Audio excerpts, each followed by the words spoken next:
Kalau saya bacakan Al-Fatihah untuk almarhumah mak saya, ayah saya, maka automatically sampai. Tapi kalau saya nak bacakan Al-Fatihah untuk orang lain, saya mesti sebutkan ila ruhi fulan bin fulan fulanah binti fulan. Itu maka bila malam tahlil kita baca ila arwahi fulan bin fulan wa fulanah binti fulan. Sebab apa? Sebab orang lain. Sebab sebenarnya tak ada hubungan nasab. Tapi sedekah, siapa dulu yang berwakaf tanah masjid ni, siapa yang membina masjid ni, saya tidak perlu menyebutkan untuk fulan bin fulan. Kenapa? Itulah beza sedekah dengan bacaan Al-Quran. Begitu juga dengan amal-amal yang sedekah ini. Semua orang yang bersedekah, membina masjid, tahfiz Quran, tanpa dia sebutkan namanya, maka kita semua yang ada di masjid ini, dari mulai tahiyatul masjid, solat duha, subuh tadi, zuhur, asar, maghrib, isya, sampai hari kiamat, mengalirlah pahala dia. Sebenarnya kalau kita pikir-pikir, kita ini lebih lama di atas tanah atau di dalam tanah? Imam Syafi'i lahirnya di Gaza. Gaza sekarang, Gaza. Mudah-mudahan Allah menolong saudara kita di Gaza. Imam Syafi'i lahir di Gaza tahun 150. Meninggalnya di Mesir, di Kahirah tahun 204. Lahir 150, meninggal 204. Jadi kalau begitu Imam Syafi'i di atas tanah ini berapa lama? 54 tahun sahaja. 54 tahun. Tak sampai umur Nabi 63 tahun. Imam Syafi'i lebih lama dia di atas tanah, hanya 54 tahun. Imam Syafi'i meninggal tahun 204. Hari ini sudah 1447. Maknanya Imam Syafi'i di dalam tanah, di alam barzah, sudah lebih 1200 tahun. Tapi Imam Syafi'i amal dia tak putus. Malaysia, Patani, Brunei Darussalam, Moro Filipina, Indonesia, Yaman, Mesir, Iraq, Jordan, semua bermazhab Syafi'i. Jadi kalau kita tengok jam, itu setiap detik, itu setiap second, itu orang menyebut Syafi'i, Syafi'i, Syafi'i, Syafi'i, Syafi'i, Syafi'i. Dari mana kita tahu sembahyang? Dari perukunan Melayu. Perukunan Melayu itu diambil daripada mana? Dari kitab Sabilal Muhtadin, Syekh Muhammad Arsyad Al-Banjari. Sabilal Muhtadin diambil daripada mana? Dari kitab-kitab fiqh mazhab Syafi'i. Kitab fiqh mazhab Syafi'i yang paling kecil, Matan Taqrib. Yang agak besar, Fathul Qarib. Yang lebih besar, I'anatul Talibin. Yang lebih besar, Kanzur Raghibin Mahalli. Yang lebih besar lagi, Al-Majmu' Syarah Muhazzab, Imam Nawawi. Imam Nawawi itu siapa? Imam Nawawi, imam besar kedua dalam mazhab Syafi'i. Imam Nawawi dapat ilmu dari mana? Dari guru-guru dia, sampailah kepada Imam Al-Muzani, sampai kepada Imam Al-Buaiti, sampai kepada Imam Rabi'. Lalu kemudian Imam Buaiti, Imam Muzani, Imam Rabi' ini dapat, Al-Muradi dapat ilmu dari mana? Mereka belajar kepada Imam Syafi'i. Tadi saya sarapan makan pagi di hotel. Selepas itu datang seorang, muka dia saya tengok macam Arab.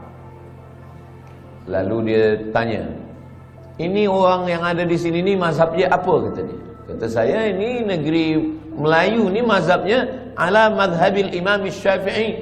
Mereka ni semuanya mazhab Syafi'i, kata saya. Oh, kata dia. Rupanya dia subuh tadi sembahyang di masjid. Dia terkejut.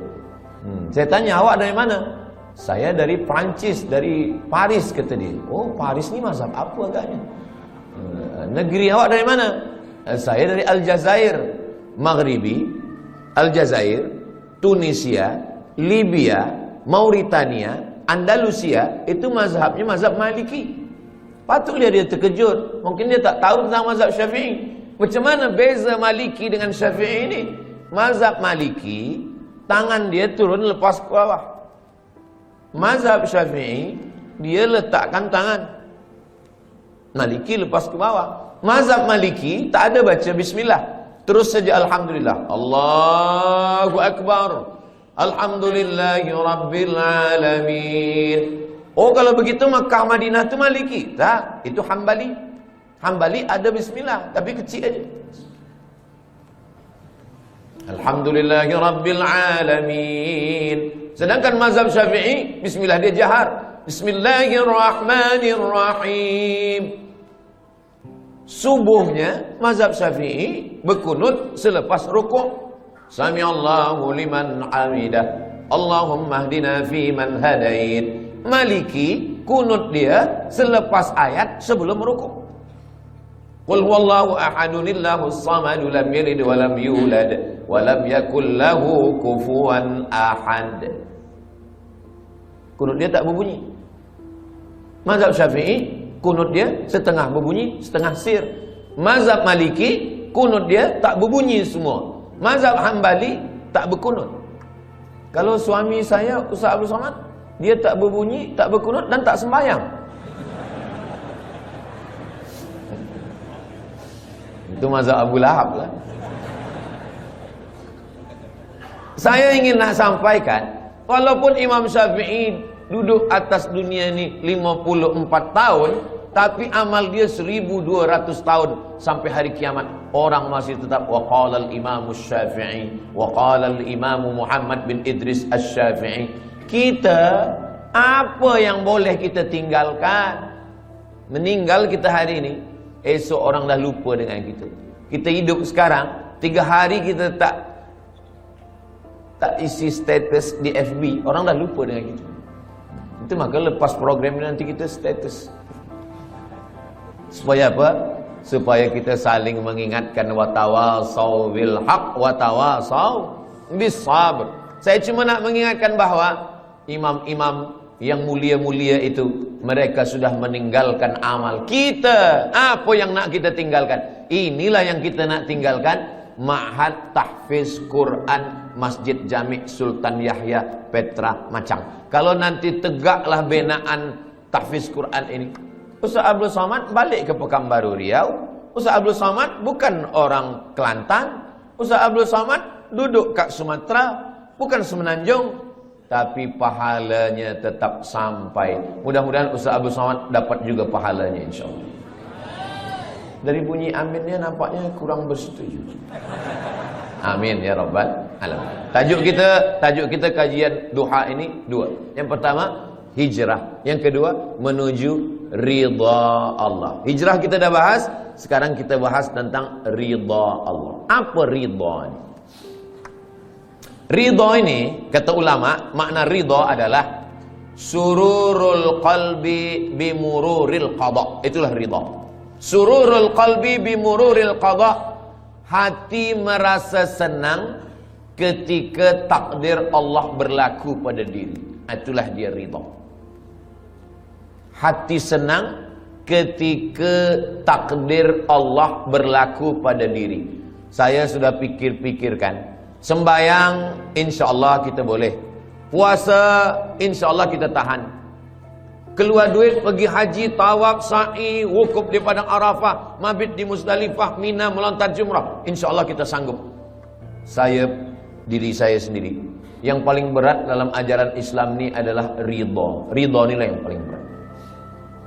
Maka saya jarang sekali membahaskan tentang ridha, sebab ridha ni berat. Tapi bila saya sampai ke Masjid Jami' ini, saya tanya Tuan Imam, Tuan Imam, apa tajuk kita? Hijrah menuju ridha Allah. Ini mesti saya sampaikan. Tak boleh tak disampaikan. Sururul qalbi bimururil qada.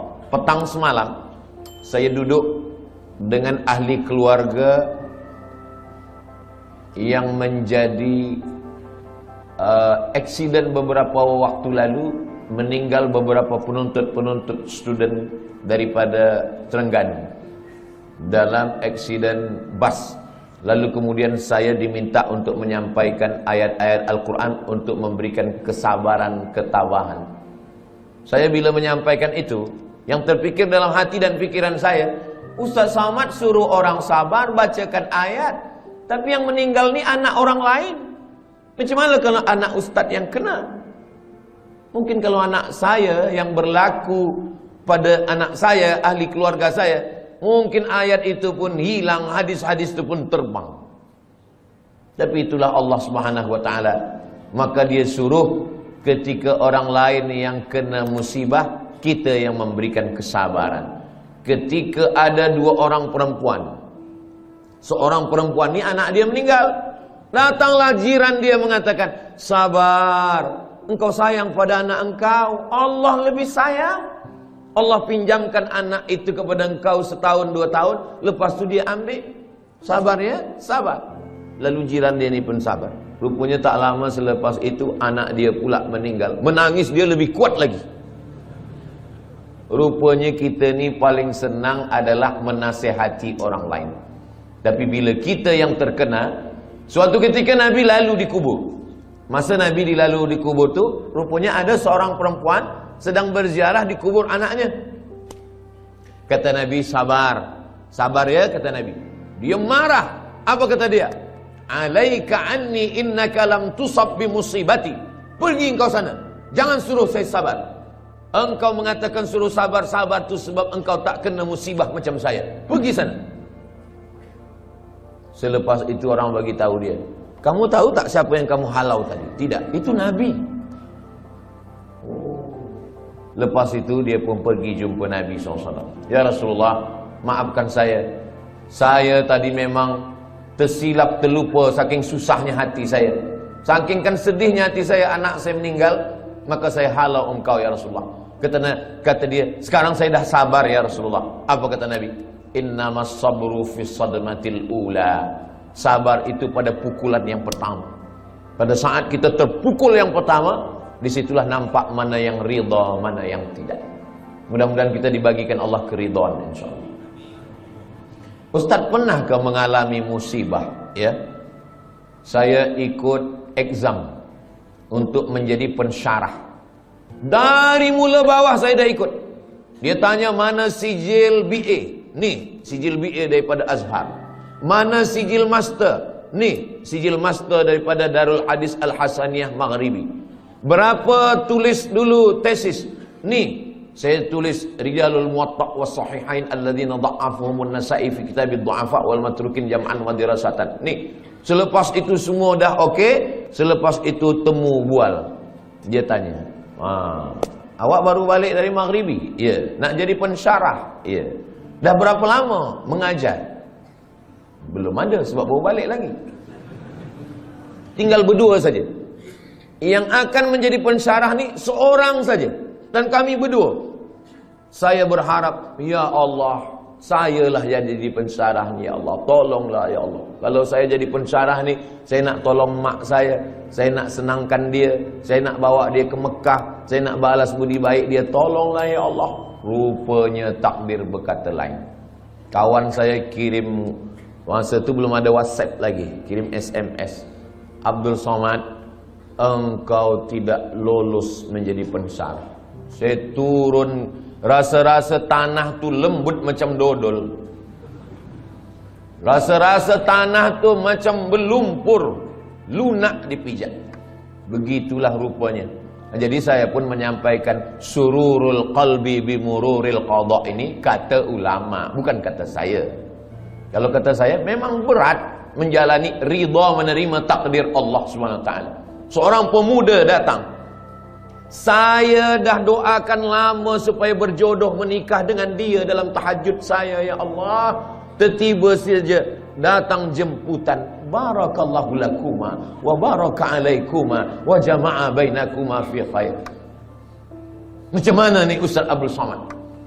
Tentu saya nak kuatkan hati dia. Kuatkan hati kamu. Bunga bukan setangkai, kumbang bukan seekor. Patah tumbuh hilang berganti, hilang satu tumbuh seribu. Oh, dia boleh kuat. Saya kuat Ustaz. Tiba balik di rumah, meleleh air mata, hancur berkeping. Saya nasihatkan kepada pemuda-pemuda belia-belia, maka lapangkan hati, pandang jauh dunia. Dunia ini, jangan menjadi pemuda belia berkata, engkaulah perempuan satu-satunya. Itu bohong, dusta. Begitu banyak perempuan. Saya saja, saya yang sudah tua macam ini, yang umur sudah 48 tahun, lahir 18 hari bulan Mei 1977, udah tua, kurus, hitam. Cobalah tengok di komen-komen Instagram, di YouTube tuh, masih ada orang tulis, Ustaz Abdul Somad, jadikan saya yang kedua ya. Saya nak bagi tahu supaya dunia ini bukan sempit betul. Dunia ini sebenarnya lapang. Lalu yang membuat dunia ini sempit siapa? Kita sendirilah yang membuat dunia ini sempit. Dunia ini adalah apa yang ada dalam fikiran kita. Makanya Nabi Musa dengan Nabi Muhammad SAW itu beza. Kalau Nabi Musa itu dia berdoa, Rabbi syrahli sadri, lapangkan dadaku, wa yassirli amri, mudahkan urusanku, wahlul 'uqdatan min lisani, lancarkan lisanku, yafqahu qauli, supaya orang faham apa yang aku sampaikan. Tapi Sayyidina Muhammad sallallahu alaihi wasallam, dia belum berdoa Allah dah bagi. Apa kata Allah? Alam nashrah laka sadrak. Sudah aku lapangkan dadamu. Maka saya dua-dua ini saya pakai. Rabbi syrah li sadri wa yassir li amri wahlul 'uqdatam min lisani yafqahu qawli. Tapi yang untuk Nabi Muhammad pun saya baca juga, alam nashrah laka sadrak wa wada'na 'anka wizrak alladhi anqadha dhahrak wa rafa'na laka dhikrak. Dua kali Allah ulang, fa inna ma'al usri yusra. Sekali lagi, inna ma'al usri yusra. Kenapa diulang dua kali? Kata ahli tafsir, at-tikrar litaukid. At-tikrar, diulang-ulang itu litaukid, untuk menekankan makna.